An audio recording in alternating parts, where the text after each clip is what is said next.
हमने अभी तक देखा कि चार्ज से कुछ लाइंस निकल रही थी और हमारा डिस्कशन कुछ ऐसा था कि एक कोई पॉइंट चार्ज है, इससे ऐसी लाइंस बाहर निकल रही और हमने ये बात की कि अगर इसको बंद कर दिया जाए तो किसी भी 3D क्लोज सरफेस से जितनी लाइंस इससे निकलेंगी उतनी ही इससे निकलेंगी।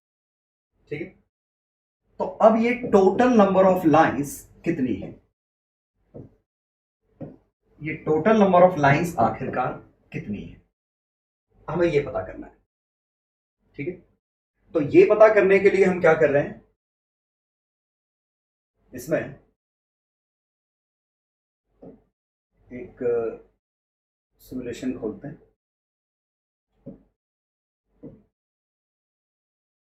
इसको क्लियर कर देता हूं।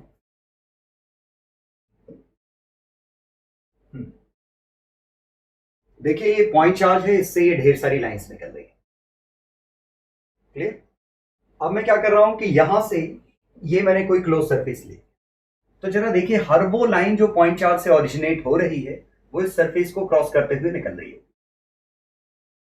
और अगर मैं इसी में एक स्फीयर बना दूं, ये देखिए कॉन्सेंट्रिक स्फीयर बनाया।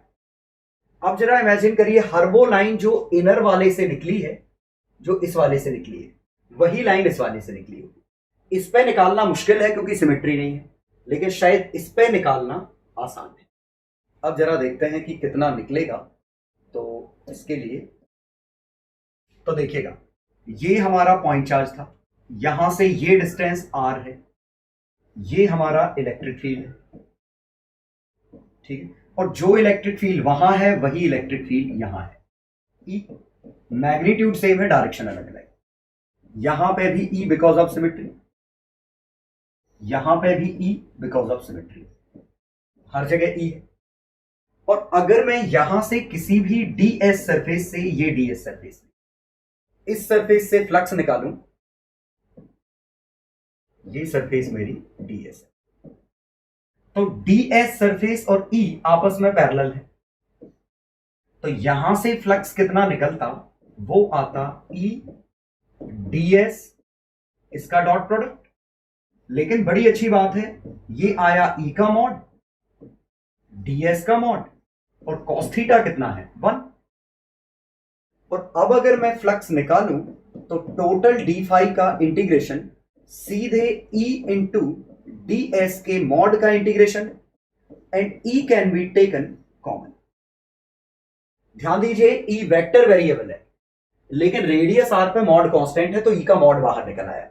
तो और ds का इंटीग्रेशन क्या है, E into 4 pi r square. ये टोटल फ्लक्स है जो इस चार्ज से निकला था, वही इस सरफेस से निकला है।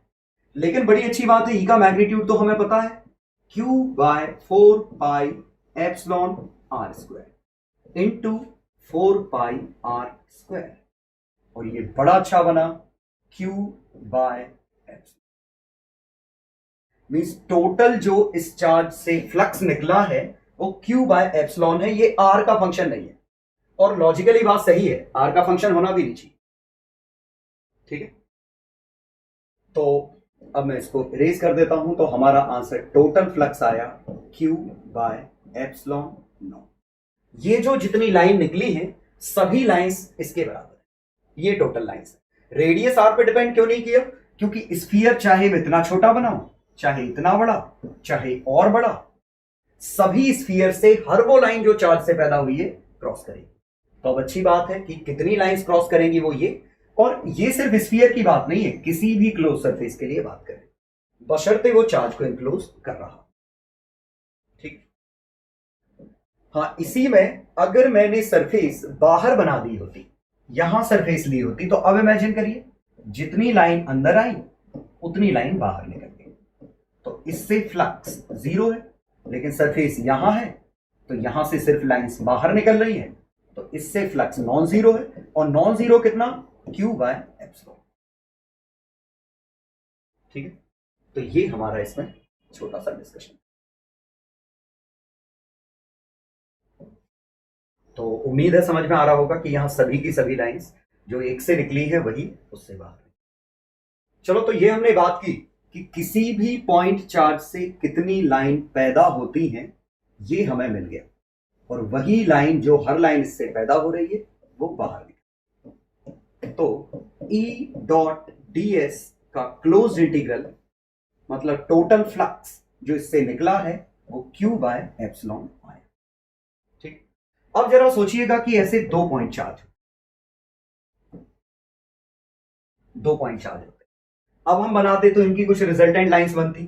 तो जैसे मैं इस पॉइंट पे बात करता तो इस पॉइंट पे जो इलेक्ट्रिक फील्ड आता वो E1 और E2 दो का वेक्टर समेशन आता E net,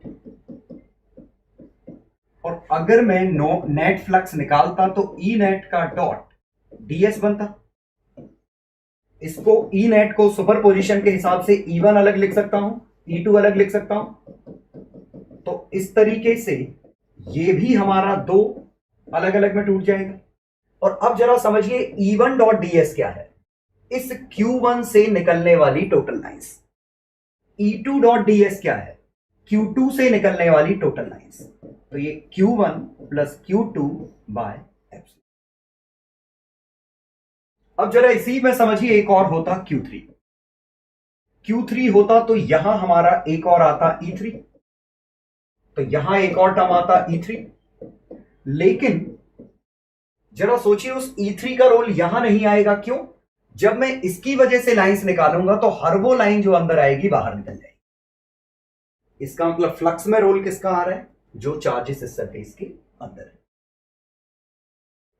means overall Q1, Q2, Q3, Q4 ये होते हैं। तो फ्लक्स जब हम निकालते हैं तो ये आता E net dot ds, resultant electric field lines का फ्लक्स ये। E नेट भले ही सबकी वजह से है, ड्यू टू रिजल्टेंट तो सबकी वजह से आएगा क्योंकि टोटल इलेक्ट्रिक फील्ड में तो सबका रोल है। लेकिन ये जो सॉल्व करने पे बनेगा वो सिर्फ इतना बनेगा। इलेक्ट्रिक फील्ड में भले चारों का रोल है, लेकिन जब फ्लक्स कैलकुलेट करूंगा इसका बाहर, इसका बाहर, इसका बाहर, लेकिन इसका जितना अंदर उतना बाहर कट गया। मींस अब फाइनली कंक्लूजन आया कि E डॉट ds का closed integral is equal to Q inside by epsilon. और ये जो हमने लिखा है ये दरअसल हमारा गॉस लॉ है। गॉस लॉ क्या है? Electric flux through a closed surface, total electric flux through a closed surface is equal to charge enclosed divided by epsilon naught. ठीक, तो ये हमारा गॉस लॉ। ठीक है, इसमें बस एक छोटी सी एक इंपॉर्टेंट चीज बस ये है कि मान लो ये Q होता 10 माइक्रो कूलम। अब हमसे पूछा होता बताओ इस सरफेस से फ्लक्स कितना है, तो हमने लिखा Q बाय एप्सिलॉन। तो 10 माइक्रो कूलम एप्सिलॉन 8.85 इंटू 10 पे माइनस 12।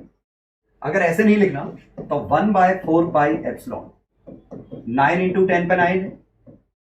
तो 1 बाय एप्सिलॉन की वैल्यू 4 पाई इंटू 9 इंटू 10 पे 9। चार्ज की वैल्यू कितनी है? और 10 इंटू 10 पे माइनस 6। अब जरा सोचिए ये 36 पाई इंटू 10 पे 4 ये आया। मतलब इतनी लाइंस इससे बाहर निकली। लेकिन दिख रहा है ये एक इरेशनल नंबर है। इरेशनल नंबर है इसका मतलब ये है कि ये आप बना नहीं सकते, इंटीजर तो है नहीं। तो वैसे भी हमने कहा था ये लाइंस हाइपोथेटिकल है। मींस क्या है कि अगर आपने वाकई में इतनी ही लाइन बनाई तो number of lines he flux है।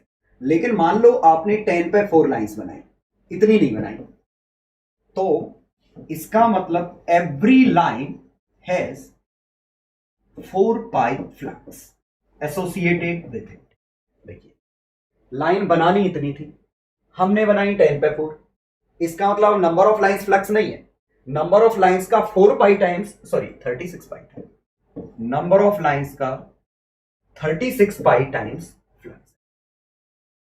ठीक, तो नंबर ऑफ लाइंस आप कितनी भी बनाइए, नंबर ऑफ लाइन जनरली हम नहीं गिनेंगे। हम सिंपली क्या बात करेंगे कि ई डॉट डी एस कितना आया, न्यूमेरिकल वैल्यू ये, और नंबर ऑफ लाइंस इसके प्रोपोर्शनल।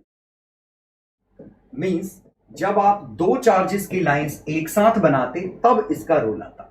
से क्यू और 2Q की लाइन बनानी थी, तो आपने इसकी लाइंस जितनी बनाई है, से इसकी लाइन आपने 5 बनाई, तो इसकी लाइन आपको फिर 10 बनानी पड़ेगी।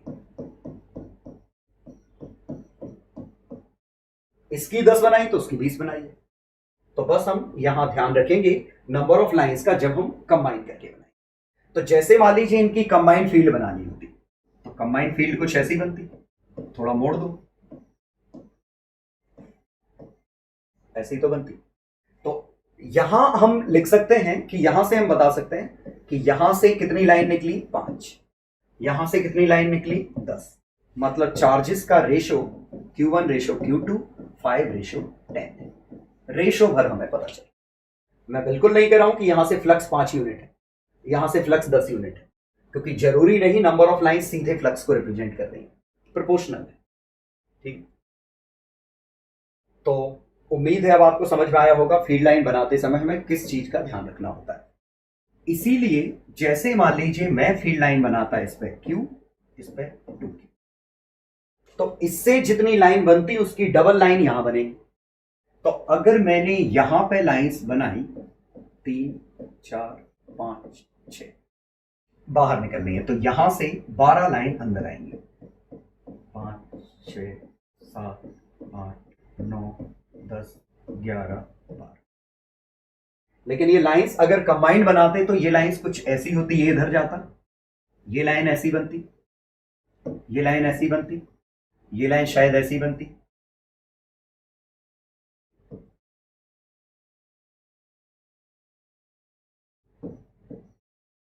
ठीक, ये एग्जैक्ट रेशियो अब मुझे पता नहीं मैंने सही मेंटेन रखा है कि नहीं, लेकिन बस आपको यहां क्या समझना है कि यहां से जितनी, अगर ये चार्ज Q है तो यहां से जितनी लाइंस निकली और यहां पे जितनी लाइन अंदर आई, उन नंबर ऑफ लाइंस का रेशो शुड बी 1:2, और इससे बाहर निकली उससे अंदर। तो जब हम फील्ड लाइन बनाते हैं तो इन बातों का बस ध्यान रखेंगे, सो दैट गड़बड़ ना हो। अब जरा सोचिए कि इसी में अगर मैंने ऐसी एक सरफेस ले ली होती, तो इस सरफेस का आंसर क्या होता, इस पे Q और 2Q, तो इससे Q लाइन Q बाहर भेज रहा है, 2Q अंदर ले रहा है। तो इसने अगर कितनी, 3 और 3 6 2 8 लाइन इसकी है, तो 16 लाइन इसकी है, 8 बाहर 16 अंदर, तो इस सरफेस से नेट 8 अंदर।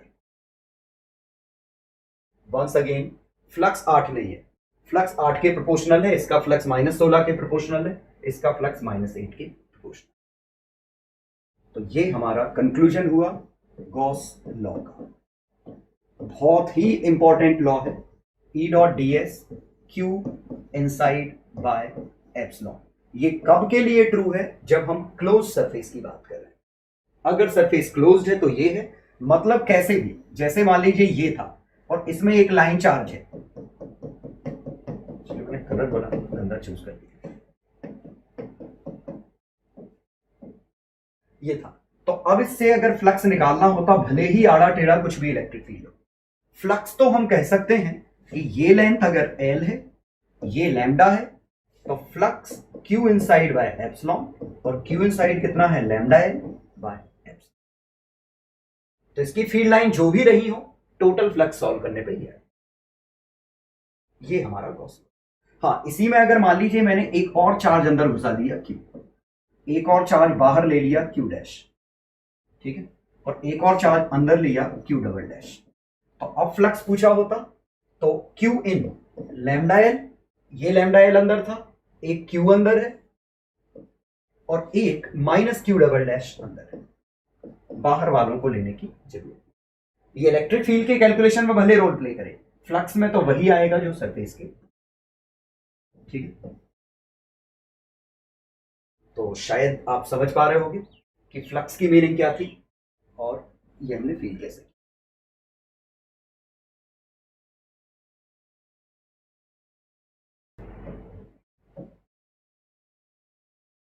चलो, तो ये एक बात तो हम समझ गए कि पॉइंट चार्ज से निकलने वाली लाइंस कितनी है ये भी समझ गए, और ये फ्लक्स कितना था और टोटल नंबर ऑफ लाइंस कितनी थी ये भी हम समझ गए। Lines Q by epsilon close surface से। लेकिन अगर ओपन सरफेस से होगा तो चीजें शायद उतनी आसान ना हो, क्योंकि ओपन सरफेस में गॉस लॉ नहीं लगेगा। लेकिन कई बार हम शायद बता भी सकते हैं। जरा समझिए कि एक चार्ज ऐसा होता और सरफेस इसकी होती ऐसे, इस तरह। अब इसकी लाइंस ऐसी बाहर निकल रही हैं। तो अगर पूछा होता बताओ इस सरफेस से फ्लक्स कितना है, तो मेरे ख्याल से शायद ही किसी को कोई दिक्कत हो। It will be Q by 2 epsilon, क्योंकि हर वो लाइन जो ऊपर जा रही है वो इस सरफेस को काटेगी। और शायद एक बात और समझ गए होंगे कि ये शेप पे डिपेंड नहीं करने वाला है। मैं इसको ऐसे ले लेता, अगर ये ऊपर वाला पार्ट है, सिर्फ ऊपर ऊपर है, तो हर वो लाइन जो ऊपर निकलती वो इसको काटती, तो आंसर जस्ट आधा आएगा। बायसिमेट्री, ठीक है। और भी हम बायसिमेट्री यूज कर सकते हैं कि जैसे मान लीजिए क्यूब होता, क्यूब, उसके एग्जैक्टली सेंटर पे एक चार्ज रखा है, एग्जैक्टली सेंटर पे। अब पूछा है बताओ इस सरफेस से कितना होगा।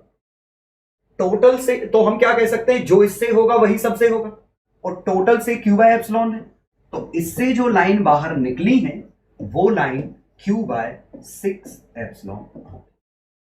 टोटल लाइंस का 1/6 इससे निकला, ठीक है। एक और एग्जांपल, जैसे ये कोन होता, ये पॉइंट चार्ज होता। अब हमसे पूछा होता बताओ इससे कितनी निकली लाइंस। बिल्कुल सेंटर पे है, सेंटर पे ये है,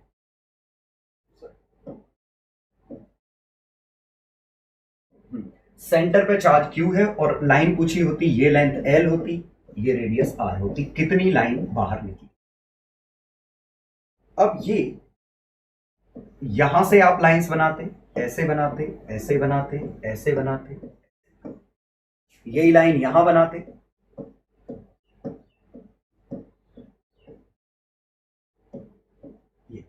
बाय सिमेट्री जितनी लाइन इस तरफ आएंगी उतनी ही लाइन इस तरफ आएंगी, ठीक है। और कुछ लाइंस ऊपर से भी जाएंगी, ये कुछ लाइंस नीचे से भी जाएंगी। आप बस इतना कह सकते हो कि अगर यहां पे फ्लक्स फाई है तो यहां पे भी फ्लक्स फाई है, और ये कर्व सरफेस एरिया से फाई डैश है, तो आप ये कह सकते हो phi plus curve surface area plus दूसरे का phi is equal to Q by epsilon. लेकिन आप ये नहीं बता सकते ये कितना है या ये कितना है। सही बात है, नहीं समझ में आ रहा है तो थोड़ा सा हम यही डिस्कस करने वाले हैं, ठीक है। तो इसके लिए हम एक कॉन्सेप्ट यूज करेंगे, सॉलिड एंगल। सॉलिड एंगल, लेकिन सॉलिड एंगल से पहले हम लीनियर एंगल ही समझ लेते हैं। लीनियर एंगल, तो लीनियर एंगल सिंपली क्या है कि अगर हम सर्कल की बात करें तो सर्कल की तरह हमने लीनियर एंगल सर्कल से डिफाइन किया है। ये DL है, ये R है, ये लीनियर एंगल थीटा है, तो थीटा की वैल्यू DL बाय R, ठीक। ऐसे ही सॉलिड एंगल भी स्फीयर से, सर्कल की जगह स्फीयर से डिफाइन करेंगे, और यहां पे हम ये डिफाइन करेंगे तो यहां पे हमने लेंथ ली थी, यहां पे हम एरिया लेंगे। यहां पे हमने लेंथ ली थी, यहां हम एरिया लेंगे, ये DS, ये R, और ये जो 3 डायमेंशनल कुछ तो भी अजीब सा दिखेगा, this is solid angle and this is equal to DS by R square. ये सेंटर पे, तो बस पहले ये डेफिनेशन याद कर लीजिए कि ये लेंथ अपॉन R है और ये एरिया अपॉन R स्क्वायर है। डायमेंशनली ये भी डायमेंशन लेस है, वो भी डायमेंशन लेस है। ये रेडियंस में आता है, इसके लिए नई डेफिनेशन स्टेरेडियन, ये स्टेरेडियन है, ठीक। अब इसका नोशन भर हम समझ लेते हैं कि आखिरकार सॉलिड एंगल है क्या और इसका यूज क्या है। उसके पहले हमें लीनियर एंगल कंप्लीटली समझना पड़ेगा। तो देखिए, किसी आर्क ने लीनियर एंगल कितना सबटेंड किया ये तो हमें समझ में आता है सेंटर पर। Radius R, R length L, theta, तो theta is equal to length by R. ये कब ट्रू है? जब हम किसी सर्कल की आर्क की बात कर रहे हैं। लेकिन अगर किसी ऐसी लेंथ होती और इसमें पूछा होता कि बताओ इसने एंगल कितना सबटेंड किया, तो सिंपली इस लेंथ ने इस पॉइंट पे कितना सबटेंड किया, तो आप क्या करते? इसको इससे जोड़ते, इसको इससे जोड़ते, और ये जो मिलता ये थीटा एंगल आ जाता। अब इस एंगल का रोल समझने के लिए मान लीजिए, आप समझिए कि जो हमने चार्ज की फील्ड लाइन समझी है, मान लो ये 2D होती इन एक्स वाई प्लेन ओनली। मान लो लाइंस एक्स वाई प्लेन में होती इस तरह, ये सिर्फ 2D लाइंस होती, तो हम इसमें क्या करते कि अगर ये टोटल लाइंस एन है, कैपिटल एन, तो मैं इसमें यह कह रहा हूं कि अगर मैंने इसमें ऐसी कोई, ध्यान दीजिए सरफेस नहीं है, लूप है, ये लूप बनाई होती, तो number of lines crossing loop कितनी आती? अंडरस्टूड है? आप कहीं से भी लूप बना लो, अगर ये 2D में है तो हर वो लाइन जो इससे पैदा होगी इस लूप से क्रॉस करेगी। अब अगर हमसे ये पूछा होता इसी केस में कि ये इतना पार्ट है, या सॉरी मैं ये नहीं बनाता हूं, इसकी जगह इसी का सेगमेंट ले लेता हूं, ये सब उसको इग्नोर मार दो, ये लिया। मैंने पूछा इससे कितनी लाइन क्रॉस करेगी, तो लाइन गिनने का तो कोई मीनिंग नहीं है। आप क्या करते? ऐसे सोचते, इसने कितना एंगल सबटेंड किया यहां पे, ये थीटा, टोटल एंगल कितना था 2 पाई, तो मैं सीधे लिख सकता हूं n इंटू थीटा बाय 2 पाई, कि अगर टोटल 2 पाई एंगल सबटेंड किया होता तो पूरी लाइन निकल जाती। एंगल थीटा सबटेंड किया तो n इंटू थीटा बाय 2 पाई, ये थीटा के साथ लीनियरली डिपेंडेंट। ठीक है, चाहे तो सिमुलेशन ही इसका लेते हैं। कहां चला गया? यहां ये वेक्टर फील्ड, ये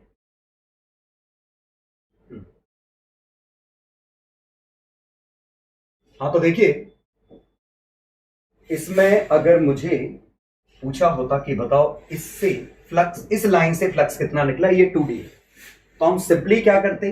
सेंटर से इसको कनेक्ट करते, ये आता थीटा। तो हम क्या सोचते, अगर ये पूरा सबटेंड कर देता तो n लाइंस आती। कितना सबटेंड किया? थीटा, 2 पाई पे n लाइंस आती। और क्यों? क्योंकि यूनिफॉर्मली लाइंस बाहर निकल रही है, तो पूरे 2 पाई में लाइंस बाहर निकली, ये थीटा हमारे कम। लेकिन दिक्कत ये है कि ये लाइंस 2D में नहीं निकल रही।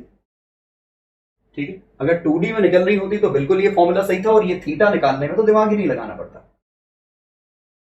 ठीक, लेकिन ये है 3D में, तो अब हमें 3D में होने की वजह से हमें कुछ और डिफाइन करना पड़ेगा।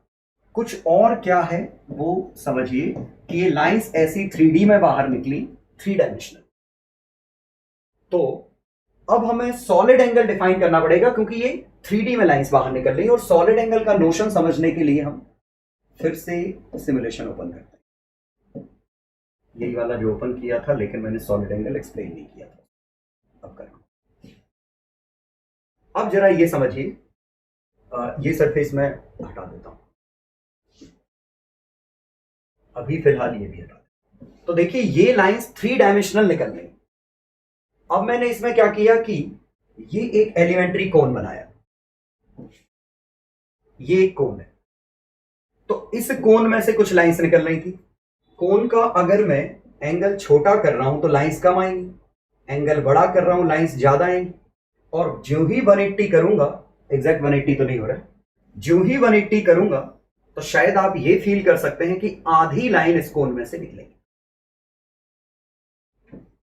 देखिए इसको 180 एज्यूम करिए, तो नीचे पीछे वाली लाइन इधर निकल गई, इस तरफ वाली पूरी लाइन इससे निकलेगी। ठीक है, और यहां कोन का मुंह कम कर रहा हूं तो लाइंस कम होती जा रही है, कम होती जा रही है, कम होती जा रही है। तो शायद आप ये इमेजिन कर पाए जो अब मैं बोल रहा हूं कि ये जो एक 3 डायमेंशनल एंगल है, ये 3 डायमेंशनल एंगल, कोन जब ओपन होगा तो ये एंगल बड़ा होता जाएगा, और जब कोन ओपन होके 180 डिग्री हो जाएगा, ये 3 डायमेंशनल एंगल ऐसा बन जाएगा। ठीक है, ये 3 डायमेंशनल एंगल कुछ ऐसा बन जाएगा। ये कोन ओपन होगा, 3D एंगल बढ़ेगा, और कोन अगर ओपन होके ऐसे घूम जाता तो ये 3 डायमेंशनल एंगल कुछ ऐसा बन जाता। ठीक, तो ये हमारा 3 डायमेंशनल एंगल है, ये जो कोन सबटेंड कर रहा है ये। अब इस एंगल को आपको बस इमेजिन करना है कि जब आप कोन खोलोगे ये एंगल खुलेगा, कोन बंद करोगे एंगल छोटा होगा। ठीक, और अब अगर ये मैं रैंडम सरफेस यहां बना दूं,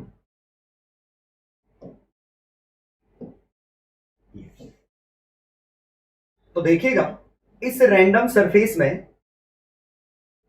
इसको ऐसे, यहां से जितनी लाइन बाहर निकल रही है, ये रैंडम सरफेस है, सरफेस एरिया वो ठीक वही है जो इस कोन में से बाहर निकल रही है। ठीक, तो देखें, और अगर मैं इस कोन को छोटा कर दूं तो देखिए ये इस डीएस एलिमेंट, जो डीएस एलिमेंट है उससे बाहर निकलने वाली लाइन है। कोन को बड़ा कर दूं, एलिमेंट बड़ा होता गया, कोन खोल दिया, और कोन खोलने पे ये इमेजिन करिए कि ये लगभग इसको 2 हिस्सों में बांट देगा, मतलब आधी लाइन इसमें से निकल जाएगी। ठीक है, तो यही चीज हमारी ये सॉलिड एंगल है। तो हम इसमें कैसे सोच रहे हैं कि टोटल सॉलिड एंगल ये होता 3 डायमेंशनल, इस सॉलिड एंगल को कुछ कांस्टेंट मान लो मैंने सी लिया, तो सी में लाइन कितनी निकली, Q बाय एप्सिलॉन। तो इस पार्ट में से कितनी निकली, तो ये मैं कैसे लिख रहा हूं, दिस बाय सी। इसका सॉलिड एंगल, ये ध्यान दीजिए सॉलिड एंगल का सिंबल है, इसका सॉलिड एंगल ये जो बनता अगर ये ओम टाइप का होता, तो पूरे सी में कितनी निकली लाइंस, Q बाय एप्सिलॉन। तो इसमें कितनी निकली, तो this solid angle by C into Q by epsilon. This is number of lines in T. मतलब इस बार number of lines linear angle के प्रोपोर्शनल नहीं है, सॉलिड एंगल के प्रोपोर्शनल। ठीक, तो ये हमारा सॉलिड एंगल का कॉन्सेप्ट है। अब सॉलिड एंगल निकालना कैसे है, वो तो बिल्कुल आसान है कि जैसे हमें निकालना होता है इस सरफेस का सॉलिड एंगल कितना है, इस सरफेस का।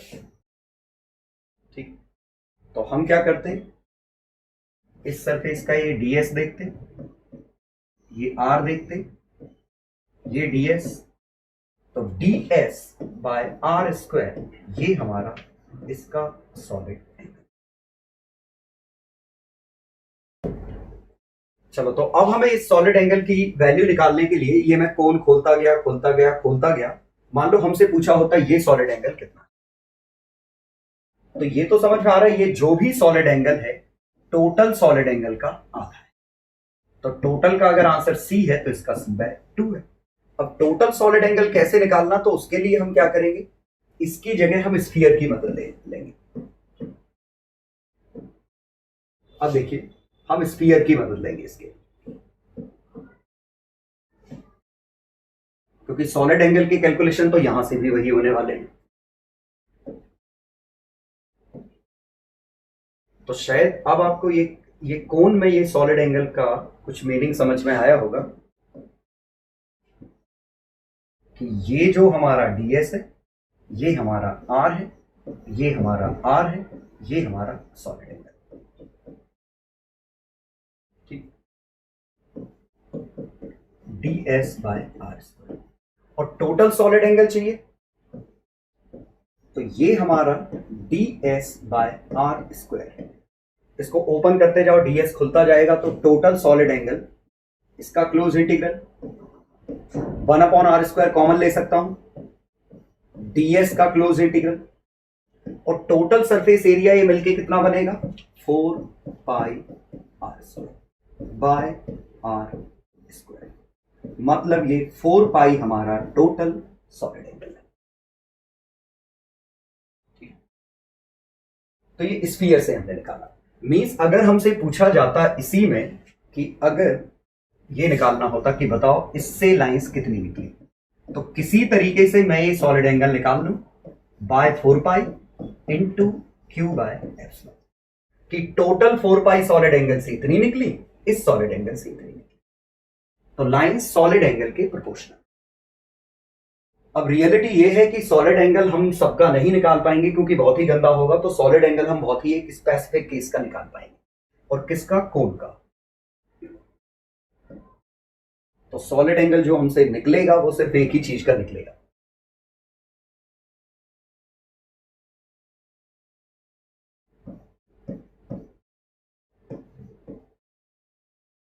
Solid angle of cone. और ये सॉलिड एंगल ऑफ कोन, फिलहाल मैं सीधे रिजल्ट बता रहा हूं, मैं अगली क्लास में शायद इसको प्रूव करूंगा। तो ये सॉलिड एंगल, ये अगर इसका सेमी वर्टिकल एंगल सादा वाला एंगल थीटा है, तो इसका सॉलिड एंगल है 2 पाई 1 माइनस कॉस थीटा। थीटा क्या है, semi vertical angle of cone. अब जरा कोन को खोलिए और कोन को 90 डिग्री पे ले जाइए।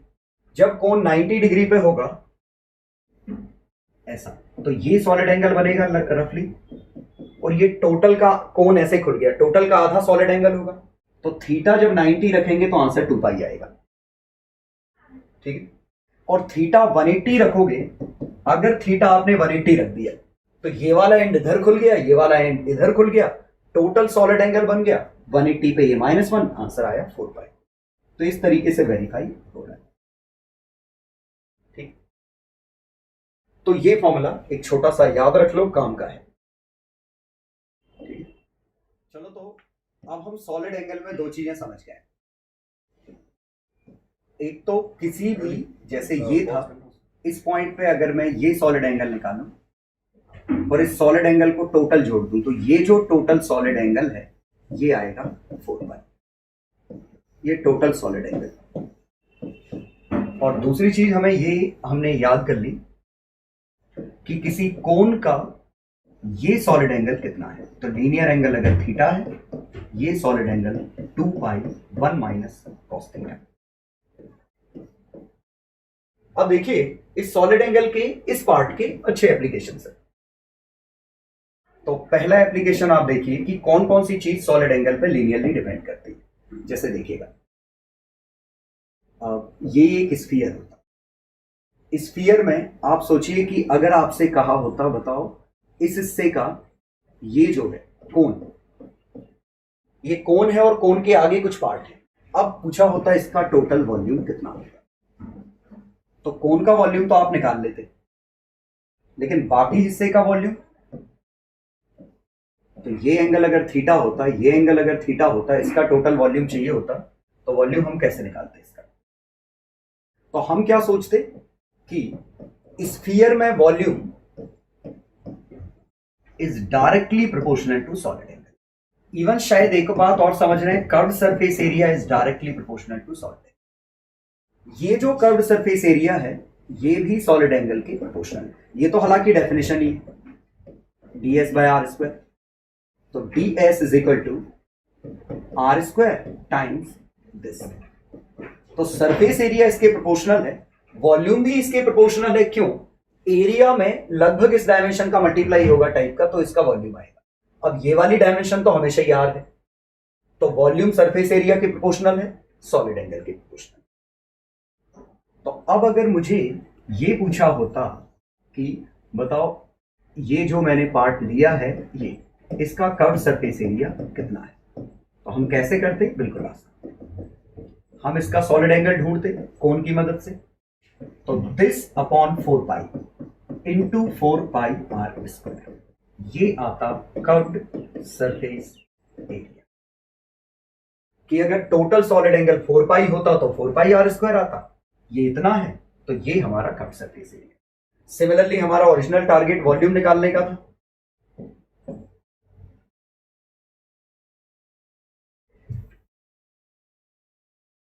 तो ओरिजिनल टारगेट हमारा काम नहीं करता क्या? हाँ, तो वॉल्यूम अगर मुझे इसका निकालना होता तो इसका वॉल्यूम आता इसका solid angle by 4 pi into 4/3 pi R cube, ये इसका वॉल्यूम। क्वेश्चन सॉल्व करो। पहले में क्लोज सरफेस है, अंदर 5 माइक्रोकूलम माइनस 2 माइक्रोकूलम और बाहर प्लस 3 माइक्रोकूलम। पहला क्वेश्चन, इस सरफेस से फ्लक्स निकालना। क्वेश्चन नंबर 2, एक सिलेंडर है जिसकी रेडियस आर, लेंथ 2r है। अब आपको इस पूरे सिलेंडर से फ्लक्स निकालना है अगर दोनों एंड क्लोज्ड है, मतलब ये क्लोज सरफेस होगी, चार्ज क्यू। और अगर दोनों एंड ओपन है तो आंसर क्या? तीसरा और भी इंटरेस्टिंग क्वेश्चन, एक शीट है, रेक्टेंगुलर शीट, उसके परपेंडिकुलर पे, मतलब ये परपेंडिकुलर है शीट के और मिड पॉइंट से पास हो रहा है, e/2 डिस्टेंस पे एक चार्ज रखा है। इस चार्ज से इससे फ्लक्स निकलने वाला कितना है वो आपको बताना है। ट्राई करो, हो जाए तो फिर वीडियो वापस से रिज्यूम कर लो।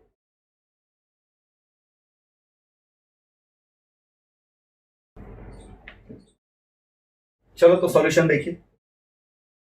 पहले क्वेश्चन में तो बिल्कुल आसान है कि फ्लक्स आएगा, गॉस लॉ लगाना है, ये दोनों अंदर है, 5 microcoulomb minus 2 microcoulomb by epsilon, तो 3 माइक्रोकूलम और 1/एप्सिलॉन की वैल्यू 4 पाई इंटू 9 इंटू 10 पे 9, ठीक है।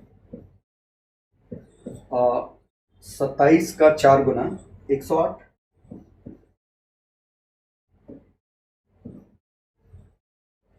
तो कितना बना 108 पाई इंटू 10 पे 3, ये फ्लक्स आ गया। हाँ, यूनिट लिखें तो electric field into area, newton metre square per coulomb. ये मत सोचिए कि ये डायमेंशनलेस है कि एक नंबर है, ये नंबर ऑफ लाइंस नहीं है, नंबर ऑफ लाइंस के प्रोपोर्शनल है, तो यूनिट आएगी इलेक्ट्रिक फील्ड इंटू एरिया वाली। क्वेश्चन नंबर 2 और भी इंटरेस्टिंग क्वेश्चन था। अगर दोनों एंड क्लोज्ड है तो ये पूरी क्लोज सरफेस है, और अगर क्लोज सरफेस है तो कोई दिक्कत नहीं, सीधे Q बाय एप्सिलॉन, ये Gauss law, charge enclose Q by epsilon not, क्योंकि हर वो लाइन जो इससे निकलेगी वो इस सरफेस से बाहर आएगी, ठीक है। लेकिन सेकेंड पार्ट में तो मैं इसको मिटा ही देता हूं, देखो सेकेंड पार्ट में जब हमें सॉल्व करना था तो उस केस में ये दोनों ओपन थे, तो इसकी फील्ड लाइन बनती कुछ ऐसी, ये फील्ड लाइन बनाते, लेकिन ये चूंकि ओपन सरफेस है तो ना ये वाला फ्लक्स काउंट होगा ना ये वाला, आपको सिर्फ ये फ्लक्स काउंट करना है। तो ये जो फ्लक्स आया है ये Q by epsilon naught minus twice of flux through circle disc. इस डिस्क से जो फ्लक्स निकला वही इससे निकला होगा, तो 2 बार ये घटा दे। और इस डिस्क से फ्लक्स कितना निकला, तो इसके लिए आपको ये सॉलिड एंगल चाहिए, और ये सॉलिड एंगल के लिए लीनियर एंगल चाहिए, और ये 45 डिग्री है। क्यों? क्योंकि ये क्वेश्चन में लेंथ r थी, ये क्वेश्चन में लेंथ r थी, ये एंगल 45 डिग्री है, तो इसका सॉलिड एंगल 2 पाई 1 माइनस कॉस थीटा। तो यहां से निकलने वाला flux this upon 4 pi into Q by epsilon not, एक हाफ से निकलने वाला, कि 4 पाई से इतना निकलता, इससे कितना निकला, तो 2 पाई से 4 पाई काटा, 1/2 1 माइनस 1/√2 Q बाय एप्सिलॉन, और इसका ट्वाइस घटाना है, तो आंसर आ गया Q बाय एप्सिलॉन 1 माइनस, तो 1 से 1 कटा 1/√2, ये आंसर है, ठीक। तो ये जो बचा हुआ कर्व सरफेस एरिया से जितना निकलना है वो हमने निकाल दिया। क्यों? क्योंकि हम इसका निकाल पा रहे हैं, हमें कोन का सॉलिड एंगल पता था, तो इस सॉलिड एंगल से निकलने वाला आंसर हमने निकाल दिया। अब आते हैं थर्ड क्वेश्चन पे। थर्ड क्वेश्चन में भी ये काफी जुगाड़ टाइप का क्वेश्चन था। लगभग कुछ ऐसा कि आपको पता होगा तो ही कर पाओगे।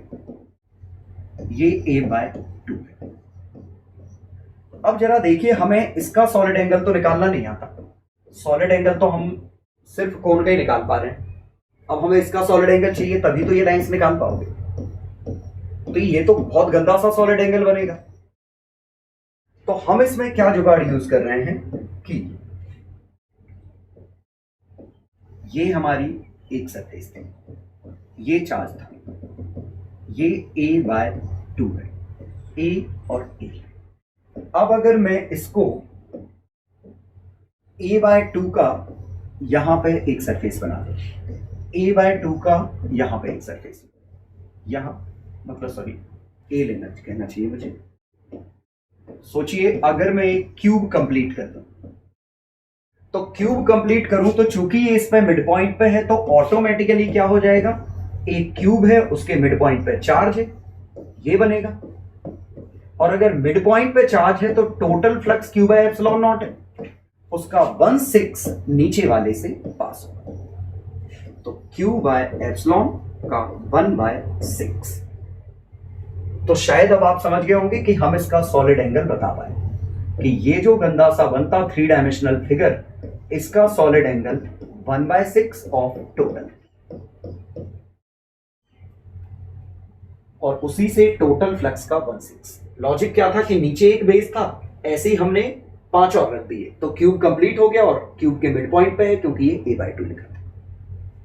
ठीक है, तो अब शायद हम इस पे भले ही कर पाए, लेकिन अगर क्वेश्चन में ये लिखा होता कि ये a/2 की जगह a/4 होता, अब आप क्यूब कंप्लीट कर देते, बुराई नहीं है कंप्लीट करने में, लेकिन अब ये सेंटर पे नहीं होता क्योंकि एक a/4 एक 3a/4।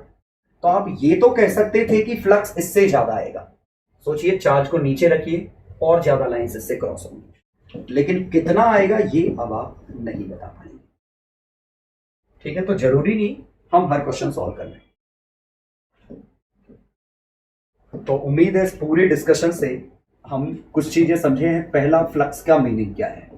फ्लक्स का मीनिंग, तो मैथमेटिकल मीनिंग आया E.ds, ठीक है, किसी भी सरफेस से proportional to number of lines crossing the surface, crossing surface. दूसरा, हमने बात की कि बड़े ही स्पेशल केस में कि अगर आपकी सरफेस क्लोज्ड है तो इस पे जो टोटल फ्लक्स आया वो Q इनसाइड बाय एप्सिलॉन। और तीसरा डिस्कशन था सॉलिड एंगल क्या चीज है। तो सॉलिड एंगल हमारा क्या था कि किसी भी स्फीयर में ये जो बन रहा था ये हमारा सॉलिड एंगल। ठीक है, और हमने लॉजिक क्या यूज किया, पूरे 4 पाई में फ्लक्स कितना था, इतना पॉइंट चार्ज के लिए, तो इसमें कितना। और ये सॉलिड एंगल एक स्पेशल केस का हमने निकाल लिया है, कोण का जिसने एंगल थीटा सबटेंड किया, कोण का सेमी वर्टिकल एंगल थीटा है, तो इसका solid angle 2π1 - cos theta. Proof अगली क्लास में।